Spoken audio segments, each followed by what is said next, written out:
My dear friends, कैसे हैं आप सभी। तो हम लोग जो सीरीज सॉल्व कर रहे हैं उसमें नेक्स्ट क्वेश्चन है क्वेश्चन नंबर 11।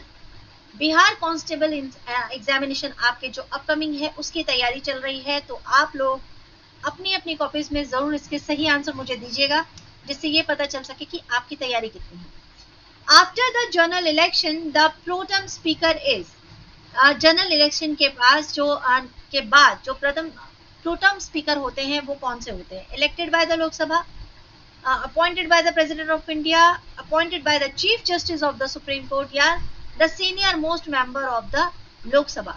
तो राइट आंसर क्या होगा? प्रोटेम स्पीकर जो है वो चुनने का अधिकार या अपॉइंट करने का अधिकार है हमारे जो राष्ट्रपति हैं, यानी कि प्रेसिडेंट ऑफ इंडिया। ठीक है, ये है राइट आंसर।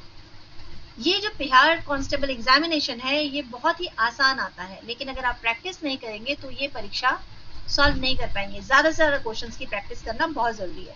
नेक्स्ट है question number 12। Who had been given the idea to have a constitution of India? वो कौन थे जिन्होंने भारत के संविधान का जो आइडिया था वो दिया था? B R Ambedkar, C Gopalacharya, M N Roy या के एम मुंशी? तो राइट आंसर क्या होगा? कौन थे जिन्होंने आइडिया दिया था? आप लोग बिल्कुल भी बी आर अम्बेडकर को टिक मत कीजिएगा, जी मत कीजिएगा। वो कॉन्स्टिट्यूशन निर्माता जरूर हैं, वो मतलब चेयरमैन थे उस कमेटी के जब कॉन्स्टिट्यूशन बनाया गया था, बट ये आइडिया दिया गया था एम एन रॉय द्वारा। ठीक है, इस बात को बिल्कुल याद रखिएगा। Next question, question number 13। In which part of the constitution of India are the fundamental duties ensured? वो कौन सा पार्ट है जहां पर फंडामेंटल ड्यूटीज, ठीक है, यानी कि मौलिक कर्तव्य आपके, आप ध्यान रखिएगा, एक आपके मौलिक कर्तव्य हैं और एक आपके जो है फंडामेंटल राइट्स हैं, मौलिक अधिकार हैं। तो दो चीजें हैं, अधिकार, ठीक है, और कर्तव्य। तो यहाँ पे बात चल रही है, अरे ये क्या, हमारी हिंदी लिखने में प्रावधान, क्या बात हो गई कर्तव्य।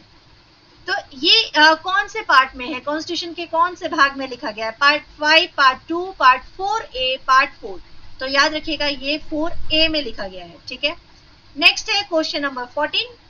The constitution gives the power of superintendence over all subordinate courts to the high court under which section?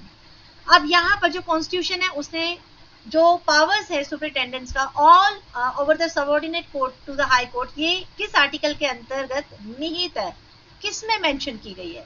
Article 226, article 227, article 228 या आर्टिकल 229? तो इसका आंसर हो जाएगा सेकंड नंबर, आर्टिकल 227 जो है उसमें पावर्स मेंशन की गई है।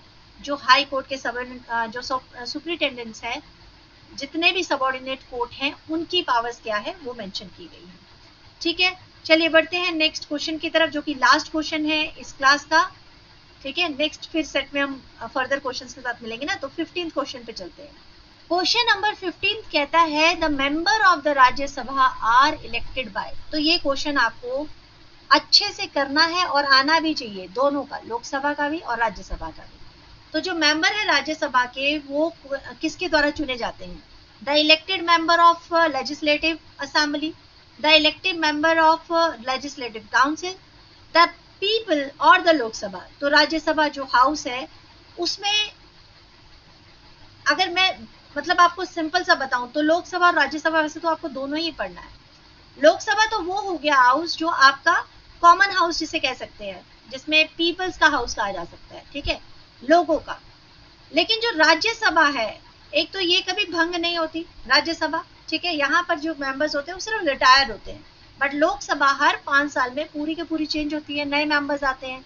तो ये तो फिलहाल अभी इलेक्शंस भी चल रहे हैं, तो फिलहाल हमें ये बताना कि राज्यसभा के जो मेंबर्स होते हैं उन्हें कौन चुनता है। लोकसभा के तो मेंबर्स आप जानते हैं कि कौन चुनता है, तो राज्यसभा के मेंबर्स चुनते हैं इलेक्टेड मेंबर, जो लेजिस्लेटिव असेंबली के होते हैं ना, वो ही ऑलरेडी मेंबर्स को चुनते हैं। ठीक है, इस बात को याद रखिएगा। तो ये था लास्ट क्वेश्चन इस सीरीज का।